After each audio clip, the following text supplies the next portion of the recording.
Hi, this is Lori Johnson with Hancock Whitney Bank, and you're listening to Local Leaders, the podcast. Visit localleadersthepodcast.com for previous episodes or for information on appearing on the show. Hey everyone, before we get started today, I want to shout out Level Dumpsters. They're huge supporters of our podcast. And hey, you can save money on your construction needs or your residential needs when it comes to roll-off dumpsters. Just check them out. You can go to leveldumpsters.com. That's LEVELDUMPSTERS.com, and you can get all the information you need. And check this out. If you mention Local Leaders, you get $100 off of your dumpster rental. And hey, we're trying to save people money around here and give them great service. They are an approved vendor of Local Leaders of the podcast. You can contact them at 225-310-6647 or email them at info@leveldumpsters.com. They're proud supporters of Local Leaders, the podcast. Now, let's get into what we're going to talk about today.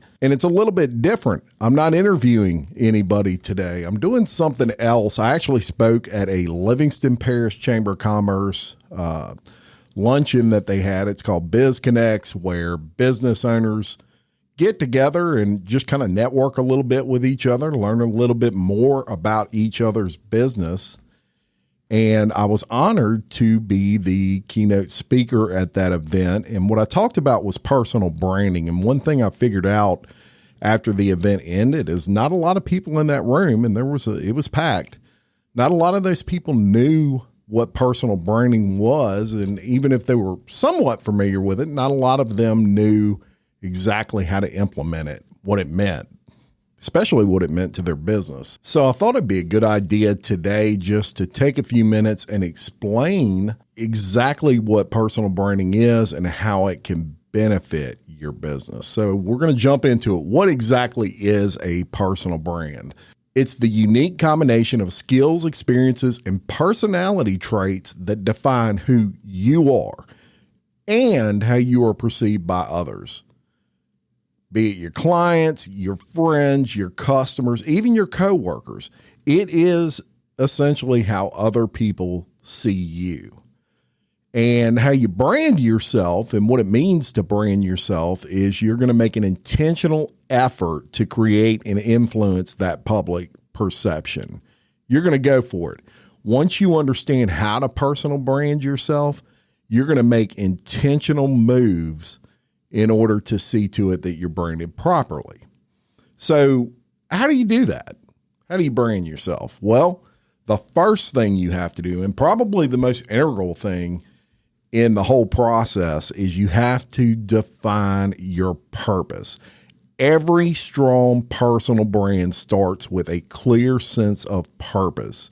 You want to ask yourself, what do I want to be known for?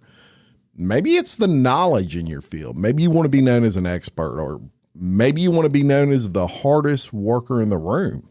Maybe you want to be known as the problem solver. And maybe you want to be known as all three, but you got to figure that out. That's your first step. And also in defining your purpose, you got to figure out what your core values and your passions are.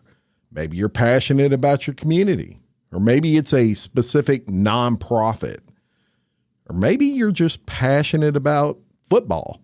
Whatever it is, you need to establish it, and you need to really hammer it down. Figure that out. Find your passion. Because if you don't know what you're passionate about, or you don't focus on what you're passionate about, you will burn out.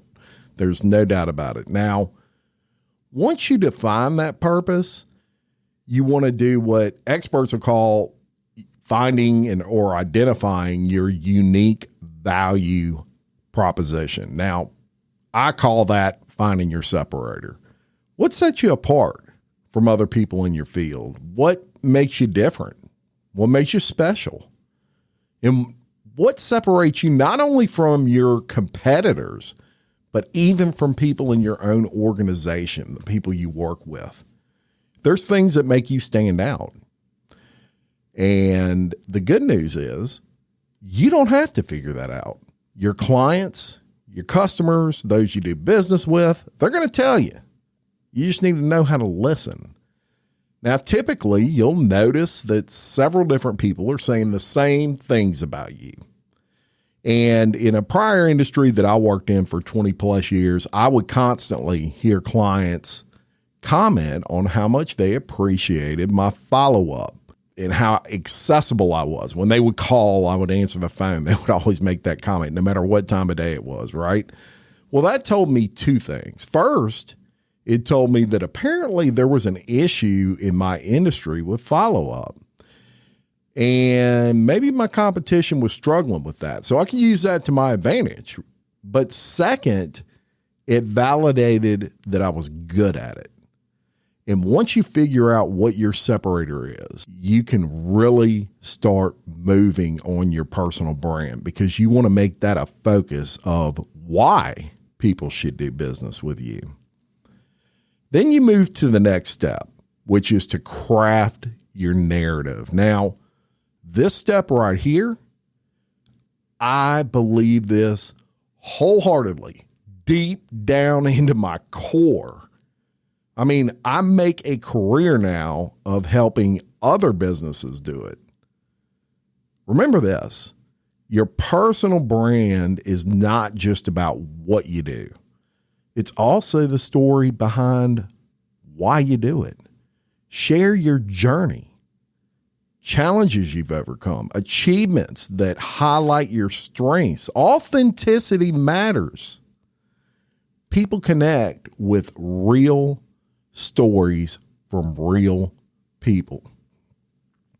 My entire premise on this podcast, Local Leaders, is based on the belief that once people know why you do what you do, they are many times more likely to do business with you. The why always leads to the buy. Make no mistake about it. When I was 15 years old, I read a book called See You at the Top by Zig Ziglar. And let me tell you, a classic. If you hadn't read it and you're in the business field, especially if you're a younger business person, go check it out. Trust me. In that book, Zig said something that made such an impression on me that now, 35 years later, it sums up exactly why I do what I do. Zig said, people don't care how much you know until they know how much you care. It's a fact, and it's exactly why crafting your narrative is so important. Now, once you've crafted your narrative, you want to establish your online presence. Now, today, everything is going digital. You can get your news online. People order food online. People even find their spouses online. It's true.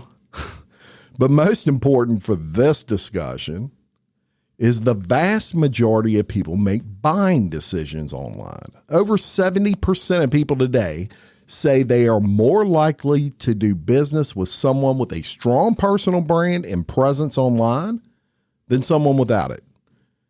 That's straight up facts. I'll also say this is the step that most people struggle with. The establishment of a business page on Facebook, for example. That's easy. Takes 5 minutes. It's the promotion of themselves that people most struggle with.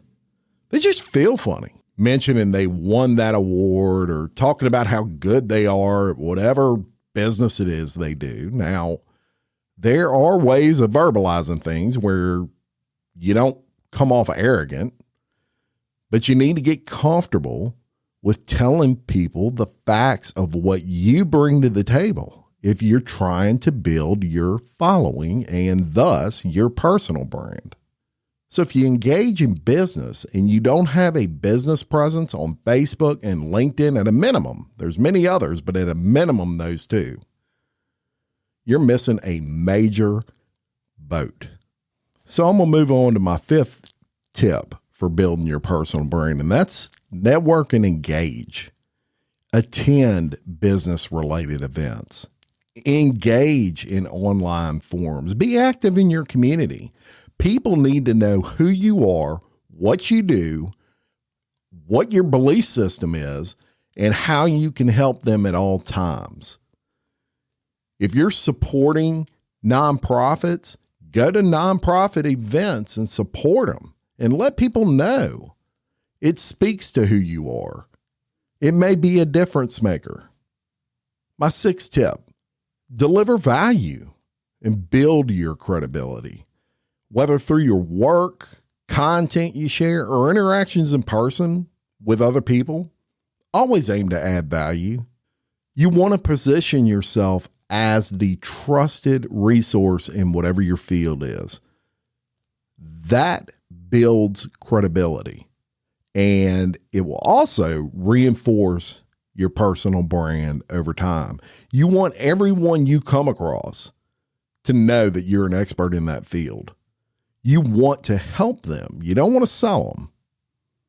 That's the perception that you want to put out.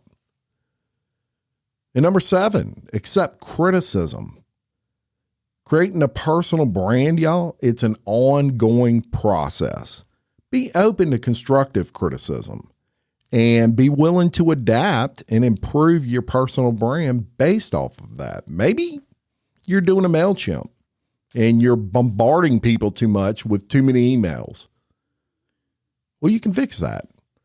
Or maybe you're not doing enough Facebook posts. You can fix that. Or maybe you breathe too much. Believe it or not, I had a friend of mine several years ago tell me that I breathed too much on my podcast, and it made the podcast hard for them to listen to. Well, I went back and I listened to several of my podcasts, and that person was right. I breathe too much. So I'm proud to say that now I breathe much less than I did before. But I had to accept that criticism to figure that out. And my numbers did increase after that. So who knows? Maybe it was a deal. And my last tip for today, live your brand. Your personal brand is not just a persona you adopt professionally for business. It should align with your actions and your behaviors at all aspects of your life. Be true to your values and maintain your integrity in everything you do, whether in your business life or your personal life, because one will affect the other. And I want to leave you with this. It's a post that I personally put on Facebook just about a week ago, but I think it's a good reflection of my personal brand. And I titled it, Someone Needs to Hear This. When I left one career to reinvent myself and follow my heart and where I felt God was pushing me in 2020, I have one podcast on my roster, my flagship podcast, Local Leaders. Shortly after, I had a literal dream, and when I woke up, I wrote down everything I could remember that I envisioned from that dream. I even named my production company Envision in honor of that dream. I put my faith in God and educated myself on everything I could learn about the production side of podcasting with the hopes that if I built it, they would come. And did they ever? Fast forward until today, and I'm either executive producer, managing editor, engineer, host, or co-host on all of the above podcasts. And I had a picture of 14 different podcasts that I do that for. 2 of these podcasts are in the top 100 worldwide. 5 of these podcasts are in the top 250 worldwide. All of these podcasts are homegrown right here in Livingston Parish. And that's what I'm most proud of. So what have I learned that could apply to anyone looking to better their business in any field? I have learned so much over the past 4 years. Yes, I now have more certifications than I can count. But one thing I learned is that following what works for others and implementing it, that is what is more valuable. Don't reinvent the wheel, add to it. Always remember where you came from. Stay humble, keep your ego in check, and give back where you can. Just be genuine. But lastly, and in my mind, most important, never listen to the naysayers. When you go for something, the can-nots in life will come out of the woodwork. First, they'll try to destroy your vision, then your reputation, and finally, your dream. They'll get jealous of you, plain and simple. Those who are truly happy to see you succeed are rare. And when you find them, cling to them and make sure they know how much you appreciate them. Push through the noise and know who you are at all times. The cream will always rise to the top. I'm so honored to play a role in the success of all the podcasts you see pictured here.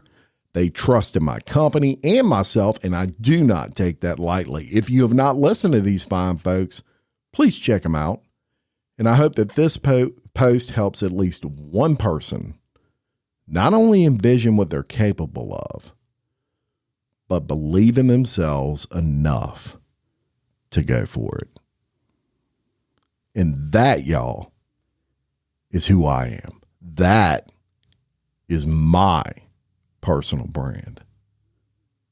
So I just wanted to bring that to you today. I hope it helped. I hope you can implement some of those tips. They worked for me. Some of them may work for you.